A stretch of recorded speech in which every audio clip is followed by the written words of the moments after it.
जैसे ही मेरे app download करेंगे आप, ये इंटरफेस आएगा और यहाँ पर ये all series of Poco FM लिखा होगा। यहाँ पर ड्रैगन लॉर्ड अपलोड है, बाकी भी सीरीज इसी पर अपलोड होंगी। कल से 3 एपिसोड बाकी, आज या कल तक मैं अपडेट करूँगा।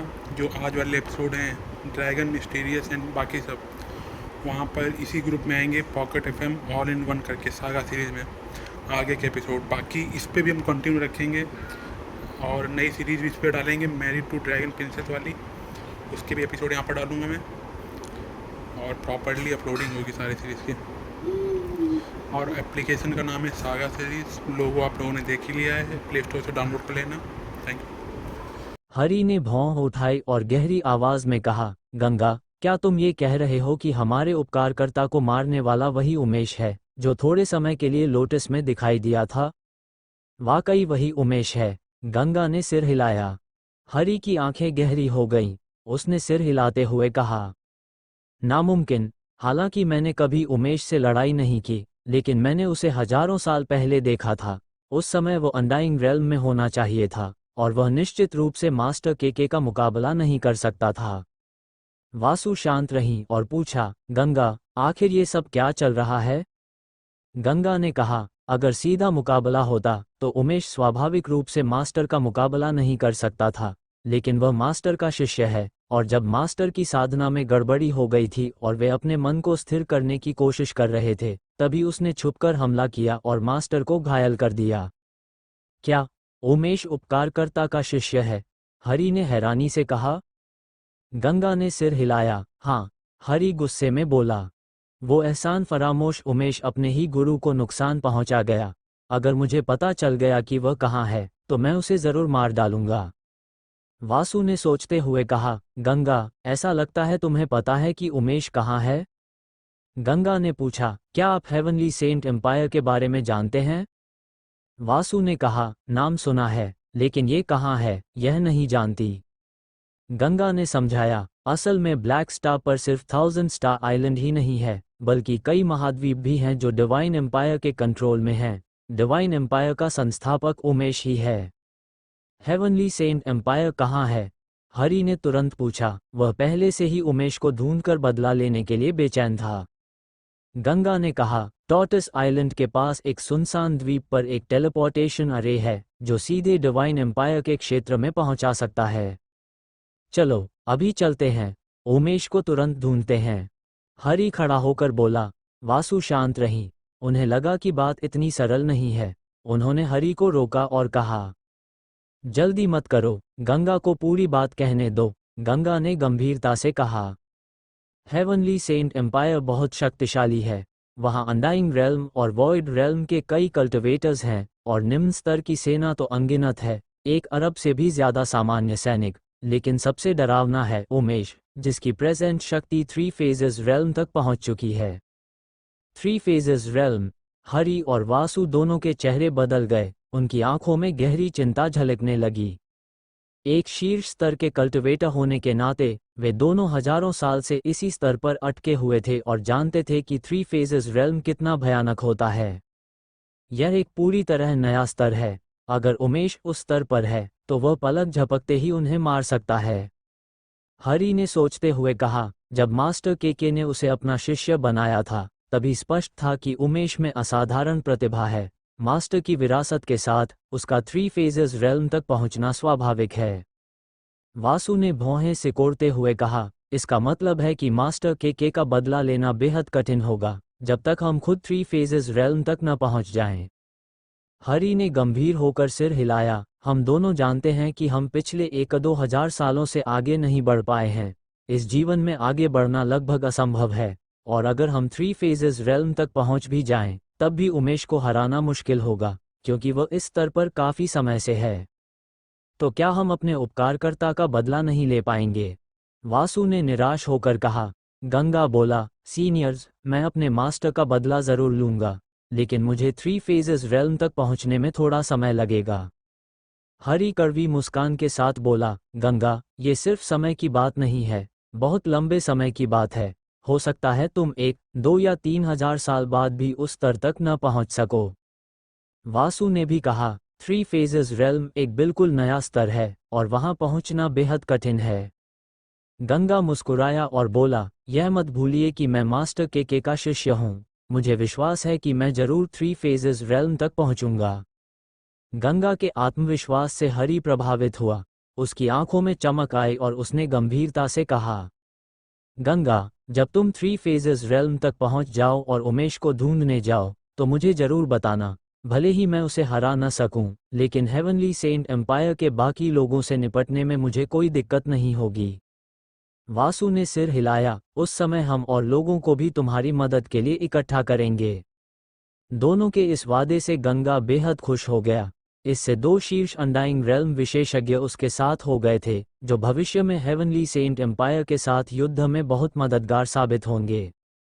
मास्टर के मामले पर चर्चा खत्म होने के बाद हरी ने पूछा, वैसे जॉन ने कहा था कि तुम केओटिक स्टार अलायंस में शामिल होना चाहते हो, तुम्हारी क्या योजना है?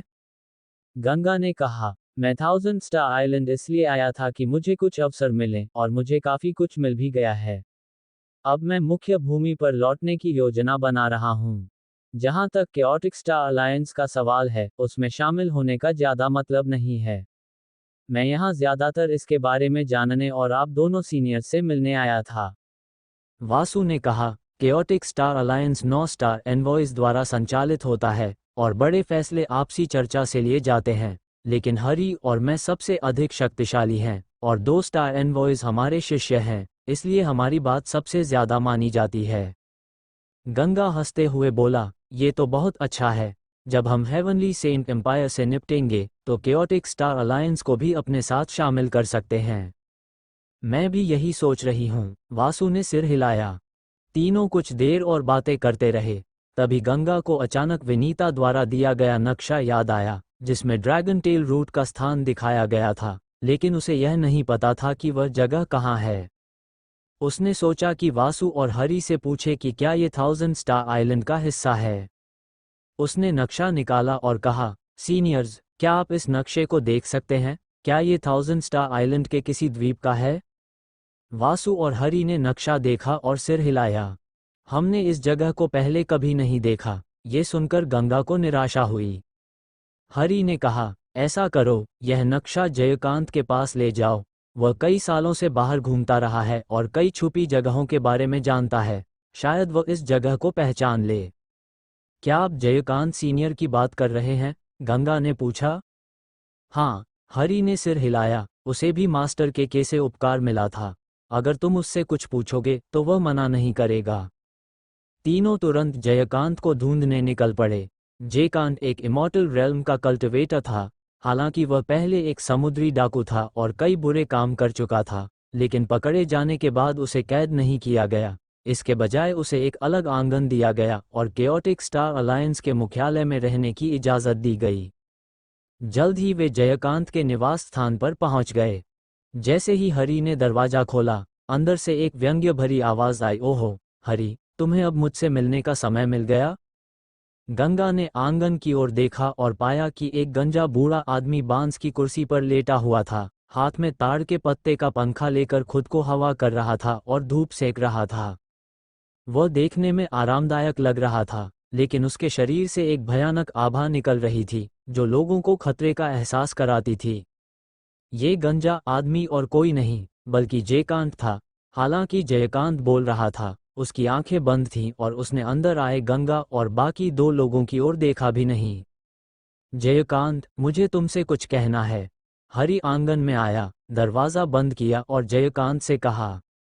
जयकांत ने पलकों तक नहीं उठाई और अधीरता से बोला, हरी, मैंने कितनी बार कहा है, मैं एक पायरेट हूँ, लेकिन मैं दूसरे पायरेट्स को नहीं लूटता। क्या इसे गलत काम माना जाएगा? अगर तुम चाहते हो कि मैं केओटिक स्टार अलायंस में शामिल हो जाऊं, तो उसका क्या मतलब है? तुम लोग दिन भर खाली बैठे रहते हो और बोर हो जाते हो। इसलिए मुझे सुधारने की कोशिश मत करो। मैं पायरेट ही रहना चाहता हूँ, यही जीवन को मज़ेदार बनाता है। और वैसे भी मैं यहाँ काफ़ी समय आराम कर चुका हूँ, अब जाने का समय है। अगर तुम्हारे कारण न होता तो क्या तुम्हें लगता है कि केओटिक स्टार आइलैंड पर कोई मुझे रोक सकता है? वासु मुस्कुराई और बोली, क्या तुम्हें लगता है कि हरी और मैं तुम्हें नहीं रोक सकते? हूँ। जयकांत ने होंठ सिकोड़ते हुए आंखें खोली और वासु से कहा, तुम दोनों मेरे दोस्त हो, तुम मुझे नुकसान नहीं पहुंचाओगे। अगर मैं जाना चाहूं तो तुम मुझे रोक नहीं सकते। ठीक है, मैं आज इस बारे में बात करने नहीं आया हूं। हरि ने बीच में टोकते हुए गंगा की ओर इशारा किया और कहा, जयकांत, क्या तुम जानते हो ये कौन है? जयकांत ने गंगा को देखा। उसे लगा कि वह सिर्फ सोल कंडेंसेशन रेल्म के मध्य चरण का एक लड़का है, इसलिए उसने उसे बिल्कुल गंभीरता से नहीं लिया और बोला, कौन जाने ये कौन है? कहीं तुम इसे मेरी पायरेट टीम में डालने का सोच तो नहीं रहे? मैं बता दूं, मेरी टीम में सिर्फ वॉइड रेल्म से ऊपर के कल्टिवेटर्स ही शामिल होते हैं। कुल मिलाकर 30 से थोड़े ही ज़्यादा लोग हैं। मुझे अपने नियम तोड़ने पर मजबूर मत करो। इतने परेशान क्यों हो? हरि मुस्कुराया, इसका नाम गंगा है और यह मास्टर के का शिष्य है। मैं बंद क्या? मास्टर के का शिष्य? जयकांत अचानक कुर्सी से उठ खड़ा हुआ। तब गंगा ने देखा कि वह 2 मीटर से भी ज्यादा लंबा था, जैसे लोहे का टावर खड़ा हो। उसकी आंखें, जो अब तक बंद थीं, अचानक खुल गईं, मानो 2 बड़े घंटे, और वह गंगा को ऊपर से नीचे तक घूरने लगा। कुछ सेकंड बाद जयकांत ने सिर हिलाया और कहा, हरि, रूहम, तुम लोग मजाक कर रहे हो। अगर यह हमारे उपकारकर्ता का शिष्य है, तो इसकी कल्टिवेशन हमसे कम कैसे हो सकती है? ये तो हास्यास्पद है। हरि ने कहा, गंगा ने अभी कुछ ही सालों से कल्टिवेशन शुरू किया है। जयकांत का चेहरा थोड़ा बदला और उसने कहा, कुछ ही सालों में सोल कंडेंसेशन रेल्म के मध्य चरण तक पहुंचना, ये काफी प्रभावशाली है। वासु ने आगे कहा, और अभी यहाँ आने से पहले इसने अकेले एक mid stage void realm cultivator को मार गिराया और खुद को कोई नुकसान भी नहीं हुआ। क्या? अब जयकांत सच में चौंक गया। उसने गंगा की ओर देखा और जीभ क्लिक करते हुए बोला, एक बड़े रेल्म और एक छोटे रेल्म को पार करके दुश्मन को मारना, ये तो कमाल है। ये काम सिर्फ ट्रू इमॉर्टल के का शिष्य ही कर सकता है। गंगा को जयकांत थोड़ा दिलचस्प लगा। वो मुस्कुराया और बोला, सीनियर जयकांत, अगर आपको अभी भी विश्वास नहीं है, तो मैं आपको उस समय की बात बता सकता हूँ जब आप समुद्र में गिरे थे, आपका शरीर। ठीक है, मैं मानता हूँ। जयकांत ने तुरंत गंगा को रोक दिया। वह नहीं चाहता था कि वासु और हरि को पता चले कि वह कभी समुद्र में नग्न गिर गया था और एक राक्षस ने उसका फर नोच लिया था। इसके बाद जयकांत ने भी हरि और वासु की तरह मास्टर के से जुड़ी बातें पूछीं। गंगा ने पहले की तरह सब कुछ दोबारा बताया। सुनने के बाद जयकांत की आंखों में गुस्सा चमका और उसने गहरी आवाज में कहा, इस उमेश को मारना ही होगा, ताकि हम अपने उपकारकर्ता का बदला ले सकें। गंगा, जब युद्ध शुरू हो तो मुझे जरूर बताना। हरि की आंखें घूमी और उसने कहा, जयकांत, तुम हमेशा समुद्र में रहते हो, तुम्हारा कोई ठिकाना नहीं होता। जब तक मैं तुम्हें सूचना दूंगा, तब तक लड़ाई खत्म हो जाएगी। ये, जयकांत उलझन में पड़ गया और सोचने लगा। हरि ने तुरंत कहा, आसान है। तुम केओटिक स्टार अलायंस में शामिल हो जाओ और अपने सभी लोगों को भी ले आओ। जब जरूरत होगी, हम तुम्हें तुरंत सूचना दे सकेंगे। नहीं, ये जगह बहुत शांत है। जयकांत ने तुरंत सिर हिलाया। हरि ने कंधे उचकाए, तो फिर कुछ नहीं हो सकता। हम लड़ाई करने जाएंगे और तुम 1000 स्टार सी में आराम से घूमते रहना। मुझे नहीं लगता कि हमारा उपकारकर्ता तुम्हें एहसान फरामोश नहीं समझेगा। बकवास। मैं जयकांत कुछ कड़े शब्द कहने ही वाला था, लेकिन अचानक रुक गया और सोच में पड़ गया। काफी देर बाद उसने झुंझलाकर कहा, ठीक है। सूचना आसानी से पाने के लिए मेरे पास केओटिक स्टार अलायंस में शामिल होने के अलावा कोई विकल्प नहीं है। हाँ, बहुत बढ़िया। हरि बहुत खुश हो गया। वह काफी समय से जयकांत को मनाने की कोशिश कर रहा था और आज आखिरकार सफल हो गया। वासु ने कहा, जयकांत, गंगा के पास एक नक्शा है। क्या तुम देख सकते हो कि यह जगह कहाँ है? गंगा ने नक्शा निकालकर जयकांत को दिया। जयकांत ने एक नज़र डाली और कहा, ये जगह एक वॉल्केनिक फॉरेस्ट है। Volcanic forest? हरि और वासु दोनों हैरान हो गए, क्योंकि उन्होंने पहले कभी इसका नाम नहीं सुना था।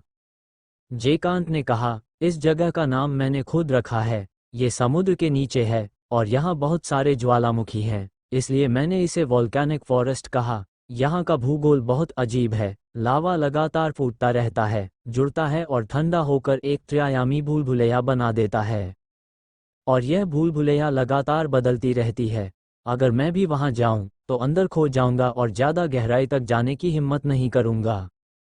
गंगा ने भौहें सिकोड़ते हुए कहा, तो मेरे पास जो नक्शा है वह बेकार है। मुझे दोबारा देखने दो। जयकांत ने नक्शा फिर से देखा और कहा, वॉल्कैनिक फॉरेस्ट का कोर एरिया स्थिर है, लेकिन बाहरी हिस्सा बदलता रहता है। अगर यह नक्शा कोर एरिया का है तो यह उपयोगी होगा, लेकिन अगर बाहरी हिस्से का है तो यह अब बेकार हो चुका होगा। कुछ देर देखने के बाद जयकांत की आंखें चमक उठीं। उसने कहा, हाँ, बधाई हो। यह नक्शा वॉल्कैनिक फॉरेस्ट के कोर एरिया का है। मैं भी कभी वहां नहीं गया, पता नहीं वहां क्या खजाना छिपा है। गंगा ने नक्शा वापस रख लिया और पूछा, सीनियर शी, क्या वॉल्कैनिक फॉरेस्ट खतरनाक है? जयकांत हंसते हुए बोला, वह समुद्री क्षेत्र सी मॉन्स्टर्स का अड्डा है। इतने मॉन्स्टर्स हैं कि वह किसी देश जैसा लगता है। और वॉल्कैनिक फॉरेस्ट, हा, वह तो उनका घर है। अब तुम खुद सोचो कितना खतरनाक होगा। तो फिर मैं वहां का खजाना लेने नहीं जा रहा, गंगा ने धीरे से कहा। उसे ज्यादा अफसोस नहीं हुआ, क्योंकि वह पहले ही वाटर पैलेस से ड्रैगन टेल रूट पा चुका था। जयकांत हंसते हुए बोला, अगर तुम जाने का इरादा नहीं रखते तो यह नक्शा मुझे दे दो। गंगा ने कुछ देर सोचा, फिर नक्शा निकालकर जयकांत को देते हुए कहा, सीनियर शी, अगर आपको चाहिए तो यह नक्शा आपका है। गंगा की इतनी निर्णायकता देखकर जयकांत थोड़ा हैरान हुआ। उसने नक्शा लिया और मुस्कुराते हुए कहा, चिंता मत करो, अगर मुझे ड्रैगन टेल रूट मिल गया तो मैं उसे संभाल कर रखूंगा और अगली बार जब तुम केओटिक स्टार आइलैंड आओगे तो तुम्हें दे दूंगा। हरी ने भौहें सिकोड़ते हुए कहा, जयकांत, तुम वॉल्कैनिक फॉरेस्ट जाने की सोच रहे हो? जयकांत ने कहा, अब जब हमारे पास नक्शा है तो न जाने की कोई वजह नहीं है। हरी ने कहा, जैसा तुमने कहा, वॉल्कैनिक फॉरेस्ट सी मॉन्स्टर्स का अड्डा है। वहां जाना तुम्हारे लिए बहुत खतरनाक नहीं होगा? अरे, तुम अनडाइंग रेल्म के पीक पर हो और इतनी भी हिम्मत नहीं। अगर खतरे से डरकर पीछे हटना है तो फिर इस जीवन का क्या मतलब? जयकांत ने तिरस्कार से हरी की ओर देखा और बोला, मैं पहले भी वॉल्कैनिक फॉरेस्ट जा चुका हूं, फिर से जाने में क्या दिक्कत है? कुछ देर बातचीत के बाद जयकांत और इंतजार नहीं कर सका। वह तुरंत अपने पायरेट क्रू को ढूंढने और ट्रेजर की तलाश में वॉल्कैनिक फॉरेस्ट जाने के लिए निकल गया। हरी बेबस महसूस कर रहा था। अपने इस पुराने दोस्त को संभालने का उसके पास कोई तरीका नहीं था। गंगा ने भी विदा ली और जॉन द्वारा तय किए गए अपने निवास स्थान पर लौट आया। नमन की चोटों की जांच करने के बाद गंगा अपने कमरे में आराम करने चला गया, ताकि अगले दिन टॉर्टस आइलैंड होते हुए उस सुनसान द्वीप तक जा सके जहां टेलीपोर्टेशन अरे था। गंगा, यूली के बारे में तुम्हारा क्या प्लान है? कमरे में लौटते ही रागिनी ने दरवाजा बंद करके पूछा। इस विषय पर आते ही गंगा का सिर दर्द करने लगता था। उसने कसम खाई थी कि उसने कभी यशिका के साथ फ्लर्ट नहीं किया, लेकिन फिर भी यशिका को उससे लगाव हो गया। कुछ देर सोचकर उसने कहा, उसे केओटिक स्टार आइलैंड पर ही रहने दो। मैं उसके लिए एक मास्टर ढूंढ दूंगा ताकि वह अपनी जिंदगी खुद जी सके। रागिनी को इस फैसले पर कोई आपत्ति नहीं थी। गंगा कमरे से बाहर निकला और याशिका के दरवाजे पर दस्तक दी।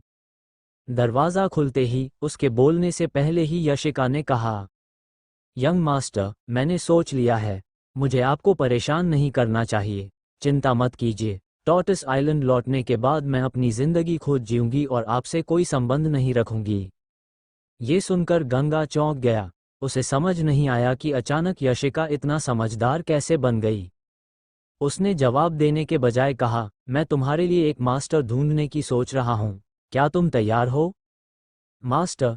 याशिका ने हैरानी से पूछा। कौन? गंगा ने कहा, या तो सीनियर हरी या सीनियर वासु। वो? याशिका चौंक गई।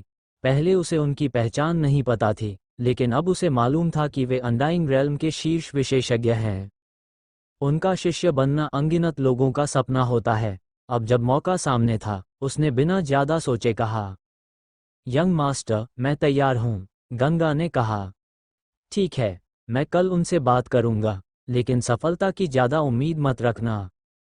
बहुत बहुत धन्यवाद यंग मास्टर, यशिका ने कृतज्ञता से कहा। गंगा के जाने के बाद उसने दरवाज़ा बंद किया। उसकी सुंदर आंखों में उदासी की झलक आई, लेकिन उसने खुद को संभालते हुए कहा, याशिका, हिम्मत रखो। जब तुम शक्तिशाली बन जाओगी तब यंग मास्टर जरूर तुमसे प्यार करेगा। अगले दिन गंगा ने हरि और वासु से बात की और यशिका को शिष्य बनाने का अनुरोध किया। दोनों ने मना नहीं किया, लेकिन यशिका सिर्फ एक की शिष्या बन सकती थी। गंगा ने उन्हें रॉक पेपर सिसर्स का नियम सिखाया और उसी से फैसला किया गया। अंत में यशिका वासु की शिष्या बनी। इससे हरि को थोड़ा अन्याय महसूस हुआ। जब वह गंगा के निवास पर गया और नमन को देखा तो उसने जिद पकड़ ली कि वह नमन को अपना शिष्य बनाएगा। गंगा के पूछने से पहले ही समझदार नमन ने गंभीर चोटों के बावजूद घुटनों के बल बैठकर गुरु दीक्षा ले ली, जिससे हरि जोर से हंस पड़ा। अब नमन और यशिका दोनों शिष्य बनकर केओटिक स्टार आइलैंड पर ही रुक गए। 2 दिन बाद गंगा और रागिनी रवाना हुए। इस बार वे जॉन के साथ नहीं गए, बल्कि समरसॉल्ट क्लाउड का उपयोग करके सीधे उस सुनसान द्वीप पर पहुंचे जहां टेलीपोर्टेशन अरे था। इस यात्रा में गंगा को ड्रैगन टेल रूट और सी हार्ट फ्रूट मिले, साथ ही हेवनली सेंट एम्पायर से निपटने के लिए शक्तिशाली सहयोगी भी मिले। ये यात्रा बेहद सफल रही। मैं वापस आ गया। जैसे ही समरसॉल्ट क्लाउड द्वीप पर उतरा, जंगल से एक आवाज आए।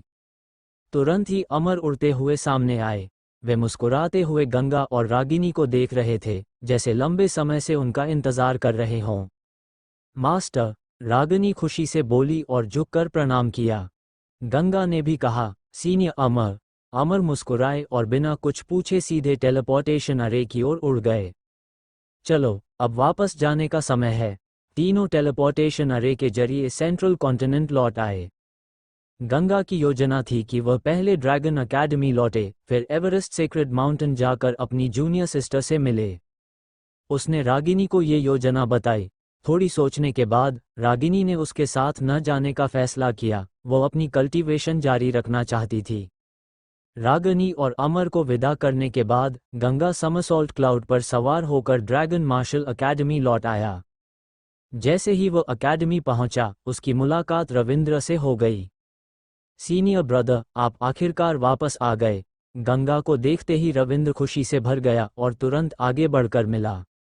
उसकी मजबूत काया काफी प्रभावशाली लग रही थी। गंगा ने पूछा, जूनियर ब्रदर अर्पित, कोई काम था? रविंद्र ने कहा, हिडन ड्रैगन टूर्नामेंट होने वाला है। आपकी क्षमता इतनी अच्छी है, आप इसे मिस नहीं कर सकते। मुझे डर था कि आप समय पर नहीं लौटेंगे। अब बिल्कुल सही समय है। जल्दी ड्रैगन अबिस हॉल में जाकर रजिस्टर करिए, वरना रजिस्ट्रेशन बंद हो जाएगा। गंगा हैरान होकर बोला, हिडन ड्रैगन टूर्नामेंट क्या है?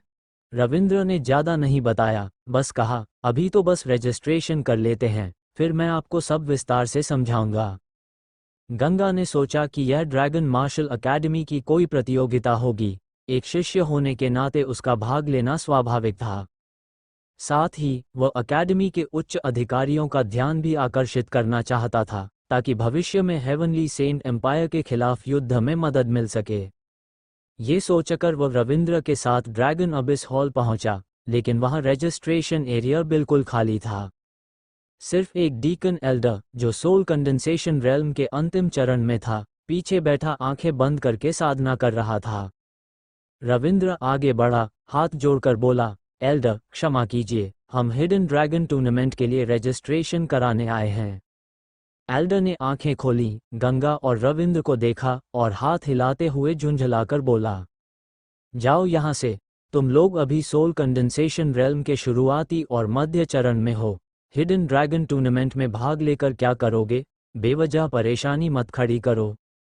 एल्डर के तिरस्कार को देखकर रविंद्र थोड़ा नाराज हुआ, लेकिन उसने विनम्रता से कहा, एल्डर, हम सच में हिडन ड्रैगन टूर्नामेंट के लिए रजिस्ट्रेशन करने आए हैं। कृपया हमारा रजिस्ट्रेशन कर दीजिए। ठीक है, अगर तुम लोग सलाह नहीं मानते तो जैसा चाहो वैसा करो। मरना चाहते हो तो मैं तुम्हारी इच्छा पूरी कर देता हूँ। एल्डर बड़बड़ाया, फिर हाथ बढ़ाकर बोला, अपने टोकन्स दिखाओ, मैं रजिस्ट्रेशन कर देता हूँ। गंगा और रविंद्र ने अपने टोकन्स दे दिए। जब एल्डर ने टोकन पर गंगा का नाम देखा तो उसकी आंखों में एक अजीब सा भाव आया। उसने गंगा की ओर देखा और कहा, ओह, तो तुम ही गंगा हो। हालांकि गंगा अभी अभी ड्रैगन पीक में आया था, लेकिन ड्रैगन हिडन पीक पर ही उसकी काफ़ी प्रसिद्धि हो चुकी थी। यह इसलिए नहीं था कि उसने कोई बहुत बड़ी ताकत दिखाई थी, बल्कि इसलिए कि रॉयल नेब्यूलर शिप के आगमन ने ड्रैगन मार्शल अकेडमी में उसका नाम मशहूर कर दिया था। सब जानते थे कि वह इतना साहसी है कि रॉयल फैमिली को चुनौती दे सके। साथ ही उसकी डुअल इंटेंट की क्षमता भी काफ़ी प्रसिद्ध थी। लेकिन एल्डर ने मुस्कुराकर सिर हिलाया और कहा, साहसी और किस्मत वाला होना यह नहीं दिखाता कि तुम ताकतवर हो। ये हिडन ड्रैगन टूर्नामेंट है। तुम अभी सिर्फ सोल कंडेंसेशन रेल्म के मिड स्टेज में हो। चाहे तुम्हारे पास 2 इंटेंस हों, तुम सिलेक्शन राउंड भी पार नहीं कर पाओगे।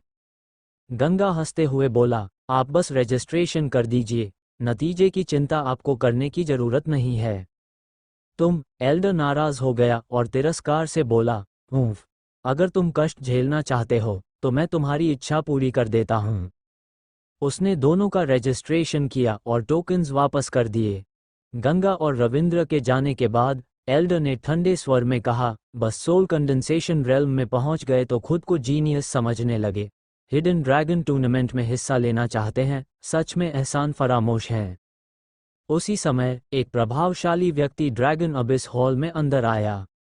वह लगभग 8 मीटर लंबा, बेहद हैंडसम और सफ़ेद वस्त्र पहने हुए था। उसके पूरे व्यक्तित्व से एक शक्तिशाली आभा झलक रही थी। उसे देखते ही एल्डर का चेहरा बदल गया। वह तुरंत खड़ा हुआ और हाथ जोड़कर बोला, सीनियर ब्रदर। स्पष्ट था कि यह व्यक्ति कोई साधारण शिष्य नहीं था। डीकन ओमकार ने हल्की मुस्कान के साथ सिर हिलाया, टोकन निकाला और कहा, कृपया मेरा भी हिडन ड्रैगन टूर्नामेंट के सिलेक्शन के लिए रजिस्ट्रेशन कर दीजिए। जी, सीनियर ब्रदर। डीकन ने बहुत आदर से टोकन लिया और तुरंत रजिस्ट्रेशन कर दिया। टोकन वापस देते हुए उसने कहा, सीनियर ब्रदर, इस बार हिडन ड्रैगन टूर्नामेंट में हमें आप ही पर उम्मीद है, बाकी लोगों से ज़्यादा उम्मीद नहीं है।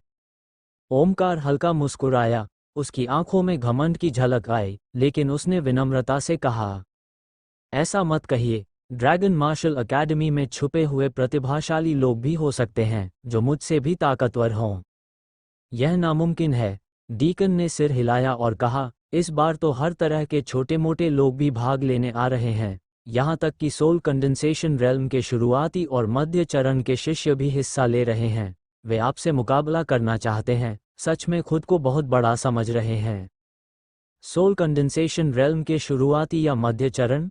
ओमकार हंसा और बोला, आजकल के जूनियर इतने घमंडी हो गए हैं, अभी पीक तक पहुंचे भी नहीं और हिडन ड्रैगन टूर्नामेंट में भाग लेने का सपना देख रहे हैं। डीकन ने कहा, बिल्कुल, खासकर वो गंगा नाम का लड़का, काफी घमंडी है। मैंने उसे समझाया, लेकिन उसने कहा कि मुझे परिणाम की चिंता करने की जरूरत नहीं है, देखना, उसे सबक जरूर मिलेगा। गंगा?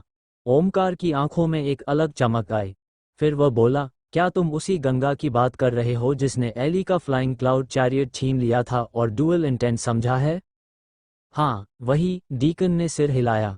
ओमकार ने कहा, गंगा का बच जाना सिर्फ उसकी ताकत और हिम्मत की वजह से नहीं, बल्कि उसकी किस्मत भी है। लेकिन हिडन ड्रैगन टूर्नामेंट में किस्मत काम नहीं आएगी, ये सिर्फ ताकत से तय होता है।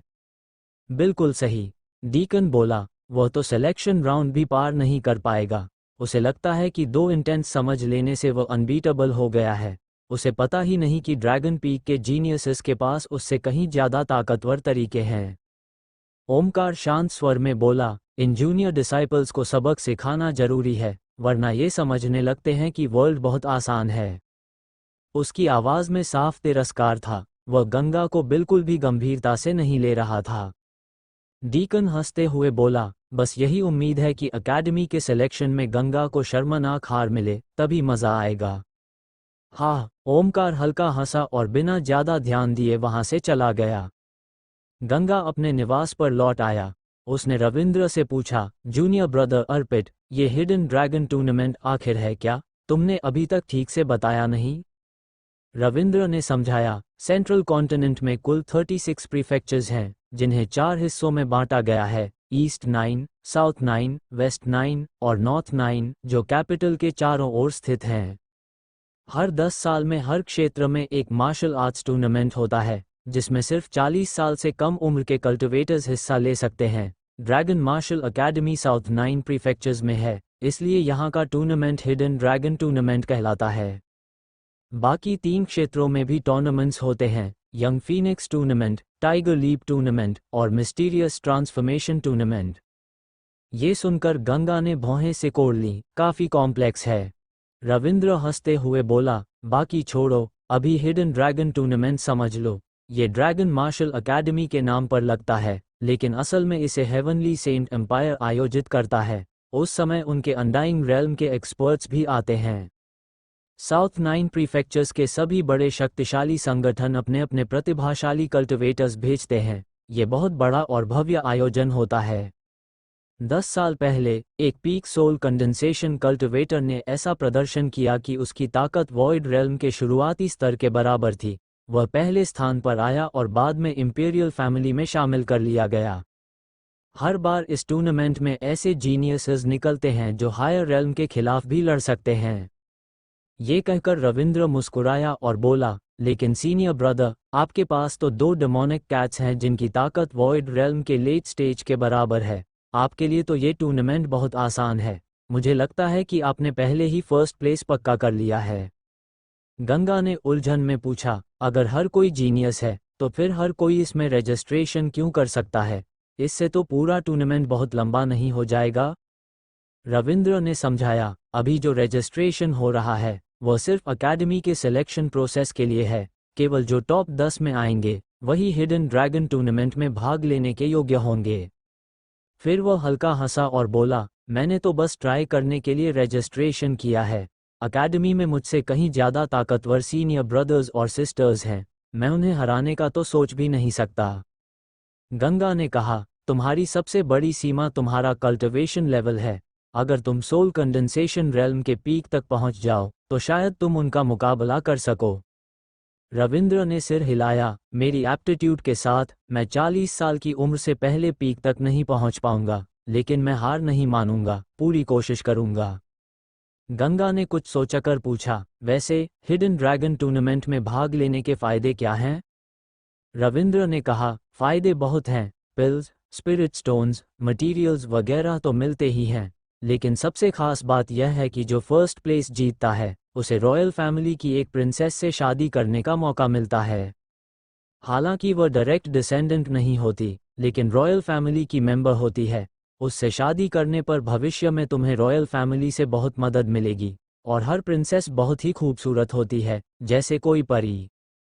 ओह, गंगा थोड़ा चौंक गया और कुछ बोल नहीं पाया। ये देखकर रविंद्र ने माथा पीटा, अरे मैं भूल गया सीनियर ब्रदर, आपने एली को नाराज कर दिया है। अगर आप फर्स्ट प्लेस भी जीत गए तो भी शायद वे आपको प्रिंसेस से शादी नहीं करने देंगे। गंगा ने मुस्कुराकर कहा, मुझे प्रिंसेस में कोई दिलचस्पी नहीं है, लेकिन पिल्स, स्पिरिट स्टोन्स और वेपन्स मिलना बुरा नहीं है। बस ये जानना चाहता हूँ कि उनकी क्वालिटी कैसी होती है।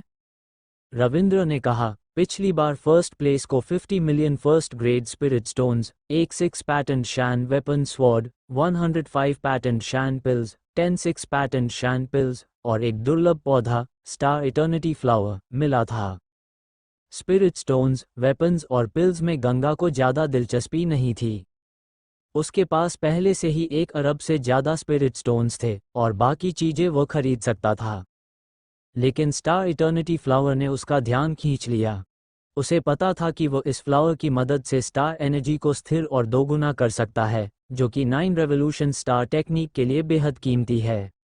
गंगा ने मन ही मन सोचा, अगर पिछली बार ऐसा रिवॉर्ड मिला था तो इस बार भी कुछ कम नहीं होगा। ये टूर्नामेंट वाकई फ़ायदेमंद है।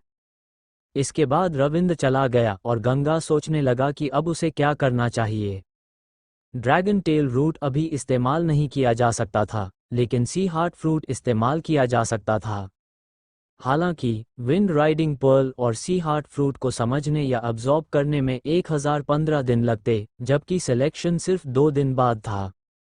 आखिरकार गंगा ने फैसला किया कि वह अभी अपनी डिवाइन कॉन्शियसनेस को नहीं बढ़ाएगा, बल्कि स्टारफॉल स्वॉर्ड टेक्निक की तीसरी चाल, डिवॉरिंग द स्टार्स, पर ध्यान देगा। दूसरी चाल 9 स्टार्स अलाइनमेंट पहले ही काफ़ी शक्तिशाली थी, इसलिए तीसरी चाल से उसे और भी ज़्यादा उम्मीद थी। ये टेक्निक 36 तलवार वारों को एक साथ मिलाकर एक वॉर्टेक्स बनाती है जो दुश्मन को खींचकर नष्ट कर देती है। 9 स्टार्स अलाइनमेंट दुश्मन को रोकने के लिए, डिवॉरिंग द स्टार्स दुश्मन को खींचकर खत्म करने के लिए। गंगा तुरंत कल्टिवेशन रूम में गया और अभ्यास शुरू कर दिया। पहला लक्ष्य था एक ही पल में 36 तलवार वार करना। उसकी क्षमता इतनी थी कि वह 360 वार भी कर सकता था, लेकिन यहाँ मुश्किल थी हर वार में अत्यधिक ऊर्जा और फिर सभी को मिलाकर वॉर्टेक्स बनाना। 2 दिन बीत गए, गंगा अब 14 तलवार वार एक साथ करने में सफल हो गया था। 36 तक पहुंचना अभी बाकी था, लेकिन उसकी प्रगति बहुत तेज थी। सिलेक्शन का दिन आ गया। रविंद्र गंगा को लेने आया और दोनों ड्रैगन पीक के विनस स्क्वायर पहुंचे। गंगा को उम्मीद नहीं थी कि इतना बड़ा आयोजन होगा, लेकिन वहां पहुंचकर उसने देखा कि चारों ओर भीड़ ही भीड़ थी। लगभग 4000 से ज्यादा डिसाइपल्स मौजूद थे। काफी भीड़ है, गंगा ने आश्चर्य से कहा। रविंद्र बोला, हिडन ड्रैगन टूर्नामेंट बहुत बड़ा इवेंट है। ये सिलेक्शन अकेडमी का प्रतिनिधि चुनने के लिए है, इसलिए सब उत्साहित हैं। कुल 10 स्पॉट्स हैं, जो इन्हें जीतेंगे वही ड्रैगन पीक के सबसे मजबूत जीनियसेस होंगे। गंगा ने पूछा, लेकिन अभी तो ईयर एंड असेसमेंट हुआ था, फिर सबको पता होना चाहिए कि कौन मजबूत है, फिर इतनी उत्सुकता क्यों? रविंद्र हंसा, पहले मुझे भी यही लगा था, लेकिन बाद में पता चला कि कई डिसाइपल्स ने असेसमेंट में पूरी ताकत नहीं लगाई थी। वे हिडन ड्रैगन टूर्नामेंट की तैयारी कर रहे थे, इसलिए उन्होंने बहाने बनाकर हिस्सा ही नहीं लिया। गंगा ने सिर हिलाया, समझ गया, इस बार सब अपनी पूरी ताकत दिखाएंगे। रविंद्र मुस्कुराया, लेकिन सीनियर ब्रदर, आपको चिंता करने की जरूरत नहीं है, आपका स्पॉट तो पक्का है। ओहो, बड़ी बड़ी बातें कर रहे हो, पहले ही स्पॉट पक्का कर लिया। तभी पास से एक तिरस्कार भरी आवाज आए।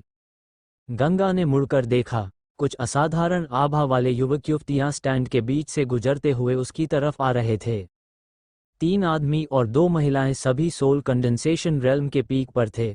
उनके चेहरे पर घमंड साफ झलक रहा था। उन्होंने गंगा और रविंद्र की ओर तिरस्कार भरी नजर डाली और उन्हें पूरी तरह नजरअंदाज करते हुए आगे बढ़ गए। अगर रविंद्र अकेला होता तो वह यह अपमान सह लेता। आखिर सामने वाले 5 पीक स्टेज कल्टिवेटर्स थे, इसलिए उनका उसे नीचा समझना स्वाभाविक था। लेकिन गंगा उसके साथ खड़ा था। उसकी नज़र में गंगा उसका बॉस था और वह ये बिल्कुल बर्दाश्त नहीं कर सकता था कि कोई उसे नीचा दिखाए। वो खड़ा हुआ और बोला, सीनियर ब्रदर्स और सिस्टर्स, मैं घमंड नहीं कर रहा, लेकिन सीनियर ब्रदर में सच में टॉप 10 में जाने की क्षमता है। ये सुनकर 5 पीक स्टेज डिसाइपल्स थोड़े चौंक गए। उन्हें उम्मीद नहीं थी कि रविंद्र इतनी हिम्मत दिखाएगा। उनमें से एक ठंडे चेहरे वाला आदमी आगे बढ़ा, गंगा की ओर इशारा करके बोला, ड्रैगन पीक का टॉप 10 हमेशा सोल कंडेंसेशन रेल्म के पीक से ही आता है। ये तो पीक पर भी नहीं है और टॉप 10 की बात कर रहा है, ये तो सपना देख रहा है। रविंद्र ने विनम्र लेकिन दृढ़ स्वर में कहा, सपना है या नहीं, सिलेक्शन के बाद पता चल जाएगा। अहंकारी, वह आदमी मुस्कुराया, उसकी आंखों में अब भी तिरस्कार भरा हुआ था। उसने बाकी चारों से कहा, चलो, ये दोनों पागल हैं, हिडन ड्रैगन टूर्नामेंट में हिस्सा लेने चले हैं, कितना हास्यास्पद है। बाकी चारों जोर से हंस पड़े और गंगा और रविंद्र को अनदेखा करते हुए आगे बढ़ गए। रविंद्र कुछ कहना चाहता था, लेकिन गंगा ने उसे बैठा दिया और मुस्कुराते हुए कहा, जूनियर ब्रदर अर्पित, ये लोग अज्ञानी हैं, इनसे बहस करने का क्या फायदा। उसकी आवाज़ धीमी थी, लेकिन इतनी भी नहीं कि कोई सुन न सके। वे 5 कुछ कदम चलकर रुक गए। उन्होंने मुड़कर गंगा की ओर देखा, उनकी आंखों में गुस्सा और तिरस्कार दोनों थे। उनमें से एक बेहद खूबसूरत महिला ने अपनी औरत सीधे गंगा पर डाली और ठंडी आवाज में कहा, लड़के, अभी तुमने किसे अज्ञानी कहा? उसकी दबाव भरी औरत के सामने भी गंगा बिल्कुल शांत रहा। उसने हल्की मुस्कान के साथ विनस स्क्वायर की ओर देखना जारी रखा, जैसे उसने उसे देखा ही न हो। ये पूरी तरह से अनदेखा करना था। महिला और भी गुस्से में आ गई। उसकी भौहें सिकुड़ गईं और उसकी ट्रू एनर्जी उभरने लगी, मानो वो तुरंत हमला करने वाली हो। तभी वो ठंडा चेहरा वाला आदमी, जिसे सीनियर ब्रदर कहा जा रहा था, आगे बढ़ा और उसे रोकते हुए बोला, यामिनी, यहाँ वॉइड रेल्म के एल्डर्स छुपकर देख रहे हैं और वाइस डीन पूर्व भी आने वाले हैं। इस समय कुछ भी जल्दबाजी में मत करो, नहीं तो मुसीबत होगी। यामिनी ने गुस्से से नाक सिकोड़ते हुए कहा, सीनियर ब्रदर, क्या हम इस घमंडी लड़के को ऐसे ही छोड़ देंगे? सीनियर ब्रदर ने शांत मुस्कान के साथ गंगा से पूछा, जूनियर ब्रदर, क्या तुमने हिडन ड्रैगन टूर्नामेंट के सिलेक्शन के लिए रजिस्ट्रेशन किया है? गंगा ने सिर हिलाकर कहा, हाँ। अच्छा है। सीनियर ब्रदर हल्का सा मुस्कुराया, फिर मुड़कर बाकी चारों से बोला, चलो। स्पष्ट था कि वही उनका नेता था। उसके बोलते ही बाकी चारों बिना कुछ कहे उसके पीछे चल पड़े और धीरे धीरे आपस में बातें करने लगे। वे कह रहे थे कि गंगा को सबक सिखाना चाहिए, अगर मौका मिला तो उसे बुरी तरह घायल कर देंगे और उससे लड़ने के लिए तैयार रहना होगा। सीनियर ब्रदर ने बस इतना कहा कि उसे पता है क्या करना है। वे लोग आगे बढ़ गए, लेकिन उनकी सारी बातें गंगा और रविंद्र साफ साफ सुन सकते थे। रविंद्र हल्के से हंसा और धीरे से बोला, सीनियर ब्रदर, ये लोग आपको निशाना बना रहे हैं, लगता है अब इनकी खैर नहीं। गंगा मुस्कुराया, फिर गंभीर होकर बोला, मुझे कोई फर्क नहीं पड़ता, लेकिन मुझे चिंता है कि ये तुम्हें नुकसान न पहुंचा दें। अगर हालात खराब हों तो तुरंत हार मान लेना। रविंद्र ने सिर हिलाया, मैं बस कोशिश करूंगा, अगर मैं उनसे कमजोर हुआ तो हार मान लूंगा। गंगा ने सिर हिलाया और फिर विनस स्क्वायर की ओर देखने लगा।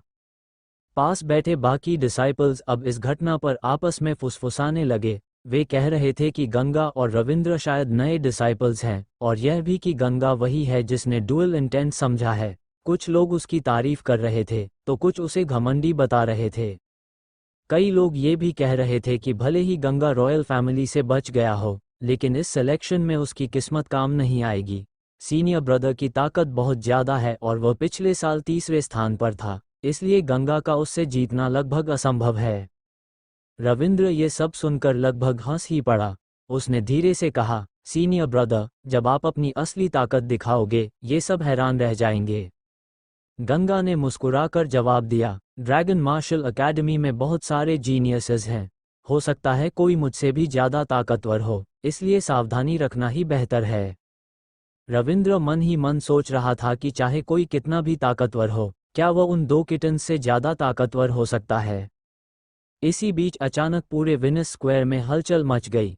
सभी लोग खड़े हो गए और उत्तर पूर्व दिशा की ओर देखने लगे।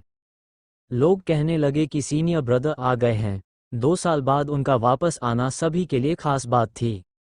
कुछ ही पलों में पूरे मैदान का ध्यान उसी दिशा में केंद्रित हो गया, जिससे साफ पता चल रहा था कि ओमकार की हैसियत कितनी ऊंची है। गंगा भी उत्सुक हो गया और उसने भी उसी दिशा में देखा। एक सफ़ेद वस्त्र पहने व्यक्ति धीरे धीरे विनस स्क्वायर में प्रवेश कर रहा था। उसके चेहरे पर हल्की मुस्कान थी। वह लोगों को सिर हिलाकर अभिवादन कर रहा था और बेहद सहज दिख रहा था।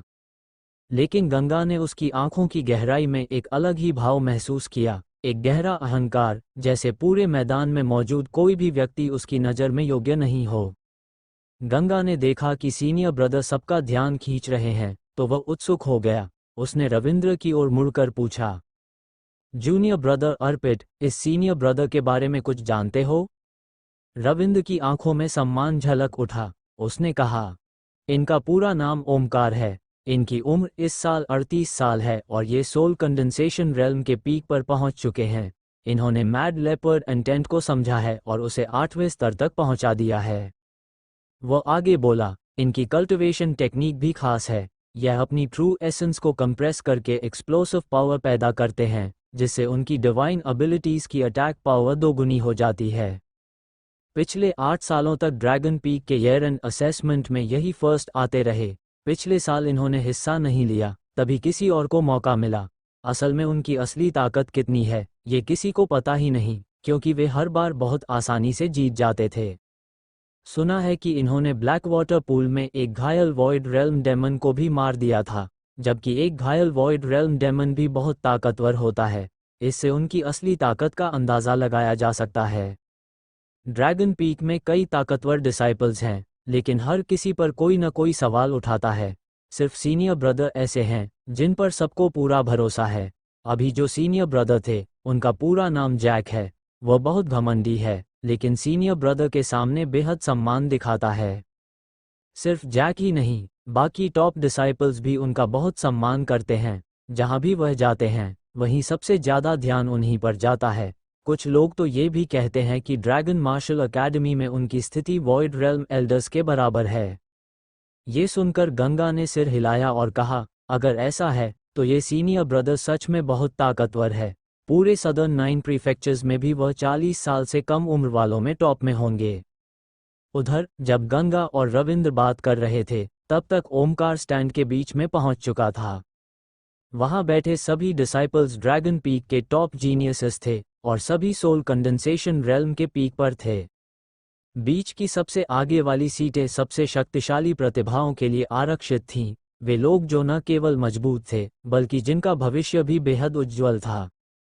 ये सभी जीनियसेस बहुत घमंडी थे और आमतौर पर किसी को भी अपने बराबर नहीं मानते थे। लेकिन जैसे ही ओमकार वहां पहुंचा, वे सभी खड़े हो गए और उसे सम्मानपूर्वक झुककर अभिवादन किया। Senior brother, senior brother. Omkar ने हल्की मुस्कान के साथ सभी को जवाब दिया और जाकर बीच की सबसे प्रमुख सीट पर बैठ गया। ये स्थान हमेशा उसके लिए ही खाली रखा जाता था। चाहे वह आए या ना आए, कोई भी उस सीट पर बैठने की हिम्मत नहीं करता था। सबके बैठ जाने के बाद ओमकार ने अपने बाएं बैठी एक सुंदर महिला से पूछा, जूनियर सिस्टर, हाल ही में अकेडमी में कोई नया जीनियस उभरा है क्या? उस महिला का नाम सिया था। वह पिछले साल की ईयर एंड असेसमेंट में फर्स्ट आई थी, इसलिए ओमकार के ठीक बाईं ओर बैठी थी। सिया ने उसकी ओर देखा, उसकी आंखों में साफ एडमिरेशन थी। उसने हल्की शिकायत भरे स्वर में कहा, सीनियर ब्रदर को अकेडमी की खबर ही नहीं है। अब याद आया कि आप 2 साल से लौटे ही नहीं। ओमकार मुस्कुराया और बोला, कुछ काम था, वरना मैं भी फेलो डिसाइपल्स के साथ समय बिताना पसंद करता। फिर उसने मजाक में कहा, लेकिन मैं पूरी तरह अनजान भी नहीं हूँ। मैंने सुना है कि एक गंगा नाम का डिसाइपल है जिसने डुअल इंटेंट समझा है और एली का फ्लाइंग क्लाउड चैरियट छीन लिया। ये सुनकर दाएं बैठे फैजल हंसते हुए बोले, ये बात तो पूरे अकेडमी में फैल चुकी है, इसलिए आपको भी पता चल गया होगा। फैजल ड्रैगन पीक में तीसरे स्थान पर था, हालांकि उसकी यह रैंकिंग सभी द्वारा स्वीकार नहीं थी। लेकिन वह ओमकार का करीबी दोस्त था, इसलिए कोई उसके खिलाफ खुलकर बोलने की हिम्मत नहीं करता था। गंगा का नाम सुनते ही ओमकार मुस्कुराया और बोला, वैसे वह जूनियर ब्रदर गंगा भी इस बार सिलेक्शन में भाग ले रहा है, तब उसकी असली क्षमता देखने को मिलेगी। वह भी भाग ले रहा है। आसपास बैठे सभी लोग चौंक गए। जैक ने तिरस्कार से कहा, वह अभी अभी सोल कंडेंसेशन रेल्म में आया है और फिर भी सिलेक्शन में भाग लेने की हिम्मत कर रहा है। क्या उसे लगता है कि गले और फायर ड्रैगन इंटेंट समझकर वह पीक कल्टिवेटर्स को हरा देगा? एक महिला ने हंसते हुए कहा, थोड़ी प्रतिभा मिल जाए तो घमंड आ ही जाता है, उसे सबक सिखाना जरूरी है। फैजल ने कहा, पीक तक पहुंचे बिना सिलेक्शन में भाग लेना, ये तो सबका समय बर्बाद करना है। सिया मुस्कुराई और बोली, क्या पता उसके पास कोई ट्रम्प कार्ड हो जिससे वह हम सबको हरा दे। ये साफ तौर पर मजाक था और सब हंस पड़े। ओमकार ने हल्की मुस्कान के साथ कहा, उसे कम मत समझो, वह अब सोल कंडेंसेशन रेल्म के मिड स्टेज तक पहुंच चुका है। क्या, इतना जल्दी? सभी लोग चौंक गए। उन्हें याद था कि कुछ महीने पहले गंगा सिर्फ स्पिरिचुअल स्टेज में था, अब वो मिड स्टेज तक पहुंच गया था। ये गति असामान्य थी। सिया ने कहा, क्या वह किसी और के शरीर में आ गया है? इतनी तेजी से कैसे बढ़ सकता है? ओमकार ने कहा, पक्का नहीं कह सकता, लेकिन मैंने खुद रजिस्ट्रेशन लिस्ट में देखा है, वह सच में मिड स्टेज पर पहुंच चुका है।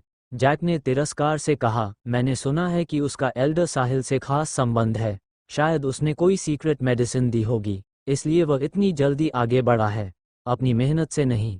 ये सुनकर सभी ने सिर हिलाया, उन्हें यही सबसे सही वजह लगी। उनकी आंखों में अब गंगा के लिए सम्मान नहीं बल्कि तिरस्कार भर गया था।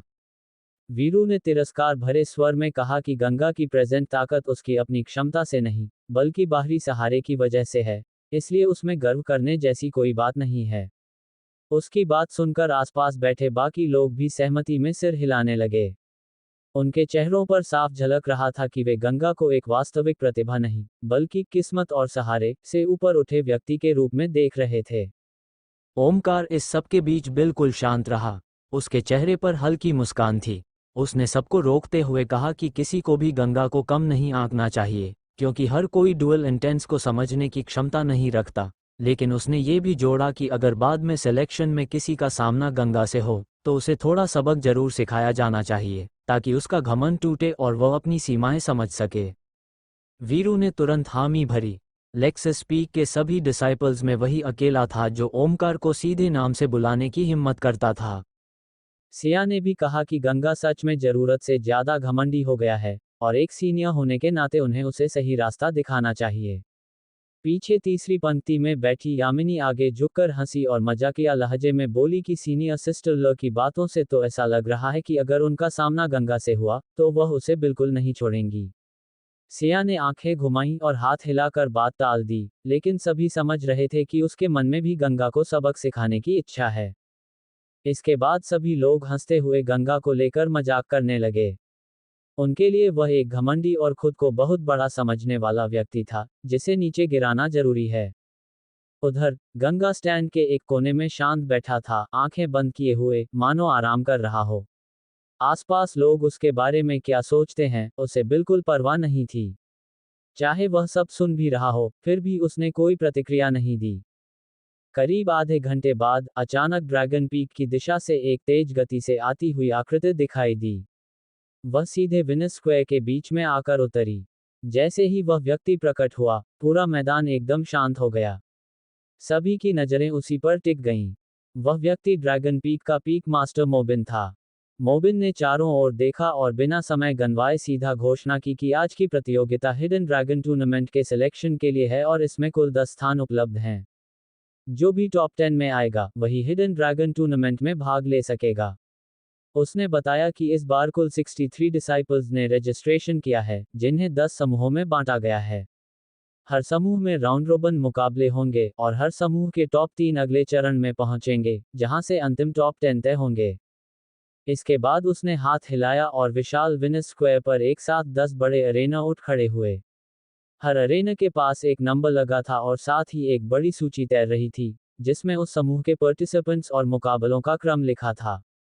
मोबिन ने नियम भी स्पष्ट किए कि कोई उड़ान नहीं भरेगा, किसी की हत्या नहीं करेगा, और जो भी लड़ने में असमर्थ हो जाए या मंच से गिर जाए, उसे हार माना जाएगा।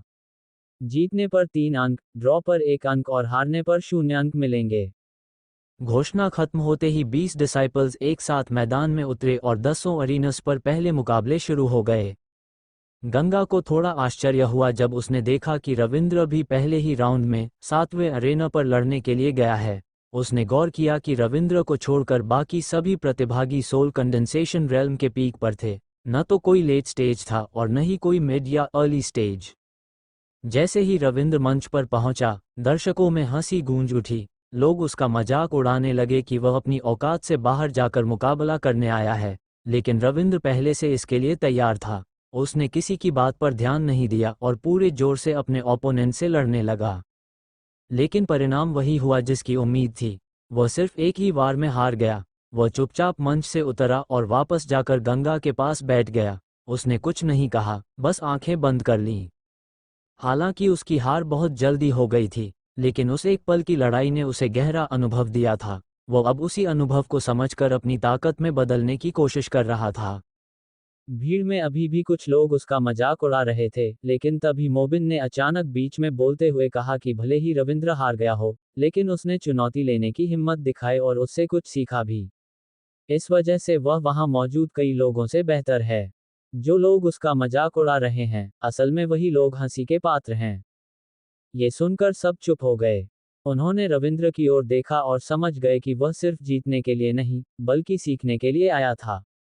कुछ लोगों को ये बात समझ आई, लेकिन कुछ अब भी मन ही मन उसका मजाक उड़ा रहे थे, क्योंकि उनमें इतनी हिम्मत नहीं थी कि वे खुद इस तरह मंच पर जाकर हार का सामना कर सकें। मैदान में लड़ाइयां लगातार चलती रहीं।